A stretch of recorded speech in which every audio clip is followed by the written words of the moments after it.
Não existem fórmulas para explicar como empresas como Google, Facebook, Amazon e Apple conseguiram se tornar empresas com impacto de nações em menos de 2 décadas.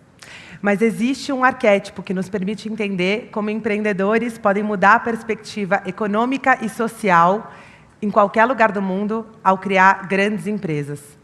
Esse arquétipo é o que a gente chama hoje de blitzscaling, termo cunhado pelo Reid Hoffman, que é fundador do LinkedIn, para descrever esse crescimento rápido e furioso percorrido pelas principais scale-ups do mundo e do Brasil.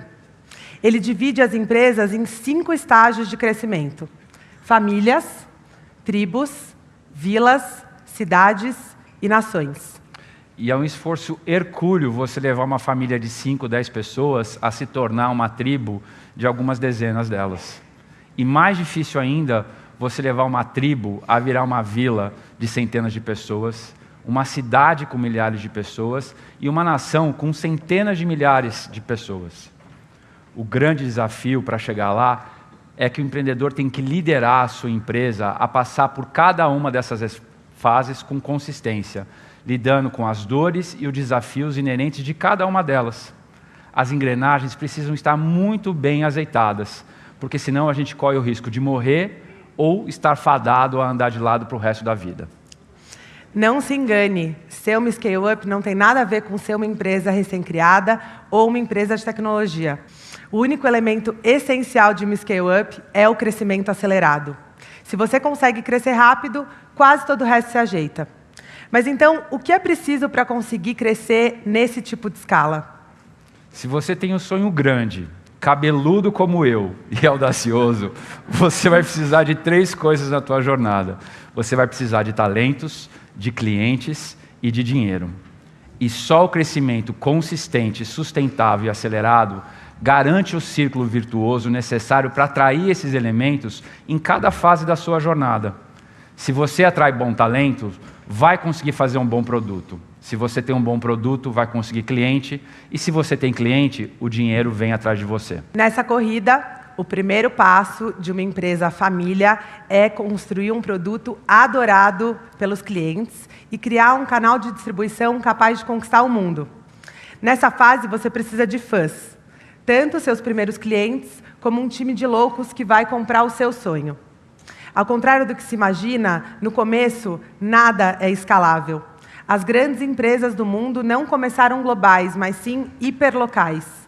E só quando a família consegue encontrar um encaixe certo entre o produto, o mercado e o canal de distribuição, é que ela pode começar a sonhar virar uma tribo. Essa é a fase que o empreendedor começa a contratar a segunda leva de talento para ajudar ele nas mais diversas tarefas, mas principalmente para provar que a máquina de venda é algo escalável.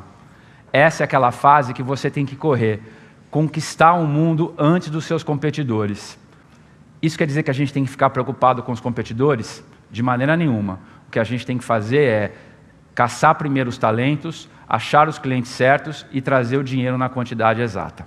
Quando a tribo é bem-sucedida, ela começa a atrair cada vez mais talentos para formar o seu time de vendas e de produto, se tornando uma vila. Nessa fase, o que realmente importa é garantir que a entrega do produto e o sucesso do cliente sejam infalíveis na escala. E para ser infalível, o foco é muito importante. Enquanto nos estágios iniciais você podia gastar muito esforço em experimentos diversos, nessa fase é importante escolher poucas coisas para focar. E às vezes isso quer dizer deixar para trás coisas que foram conquistadas ao longo da jornada, inclusive as pessoas. Talvez alguns membros da família não estejam preparados para levar a empresa para esse novo sonho. E é sua responsabilidade entender se é possível ou não desenvolver as pessoas para alcançar um novo patamar. Já deu para perceber que a principal tarefa de todo empreendedor é cuidar de gente. Mas quando a nossa empresa chega na fase da cidade, a única coisa que importa é atrair e reter talentos em escala. Nessa hora, o empreendedor tem que levantar a barra em tudo. Essa é aquela fase que chegam 30, 40, 50 pessoas todo mês na sua empresa. E se a gente não tem uma máquina capaz de contratar, de integrar e desenvolver essas pessoas, a gente vira um amontoado sem direção alguma. A gente não pode, nessa fase, deixar todo o esforço gerado pelo motor se perder em calor. Se essa máquina de talentos funcionar, o céu é o limite.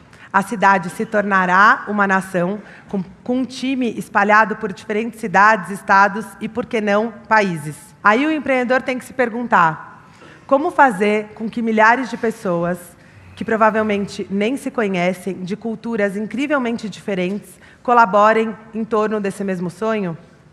Sem uma cultura forte e um processo de governança robusto, essa missão se torna impossível.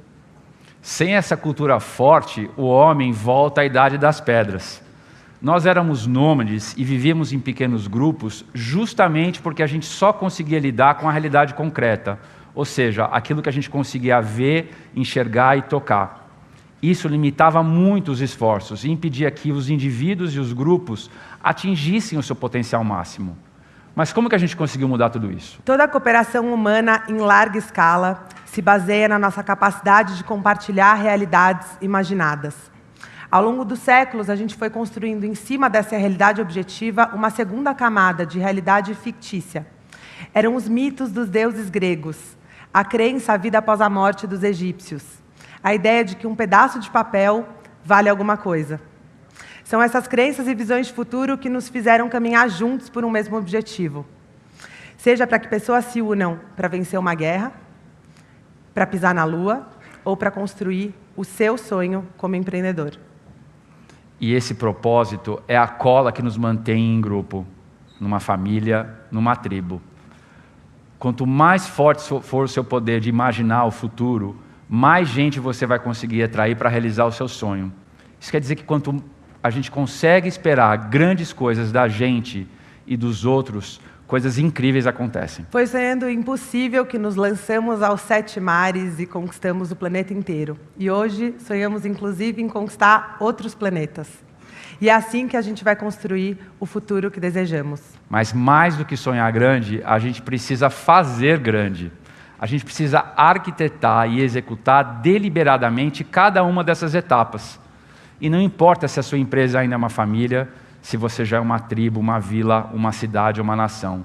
O que importa é o futuro que você imagina e o que você vai fazer para chegar lá. Só que a gente sabe que passar de uma fase para outra não é fácil.